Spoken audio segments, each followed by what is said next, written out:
သွားရောက်ဆေးကုသပြီးအမိမြန်မာပြည်ကိုပြန်ရောက်လို့မကြခင်မှာပဲသူချစ်တဲ့ရွှေမန္တလေးကိုအရောက်ပြေးလို့မင်္ဂလာပွဲမှာတချင်းဆူပေးခဲ့တာကတော့သူ့ဘဝအတွက်မမ်းမြေမှာနောက်ဆုံးဆိုခဲ့တဲ့ပွဲလို့ဆိုနိုင်ပါတယ်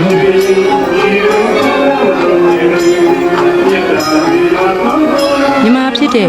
ကိုဝင်းဦးရဲ့နှလုံးသားမှာထာဝရညှိတွင်နေတဲ့ဂီတဟာမြန်မာဂီတပဲဖြစ်တဲ့ဆိုတဲ့အချက်ကိုသူနဲ့အနိကဆုံးဂီတပညာရှင်များ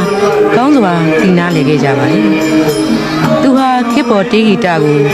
အများကြိုက်ဆိုခဲ့လှုပ်ခဲ့ဂီတကင်ခဲ့ပေမဲ့ဒါတွေကိုဝင်းဦးဟာရောင်းတန်းဂီတလို့သာသဘောထားခဲ့ပြီးအကယ်စင်စစ်သူ့ရင်မှာ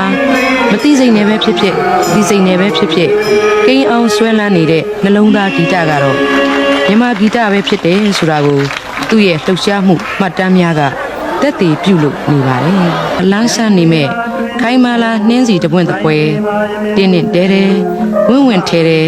ထာဝရသင်းပြန်လှိုင်းကျွဲနေမိတာဖြစ်ပါတော့တယ်ဒီလာမြောင်တွင်ပေါင်းတဲ့မဟေရီခိုင်မာလာနှင်းစီကြိုင်ဟာရတဲ့ကြီးလိုင်းပိုင်သာကွင်းအမီနော်လေးပလီ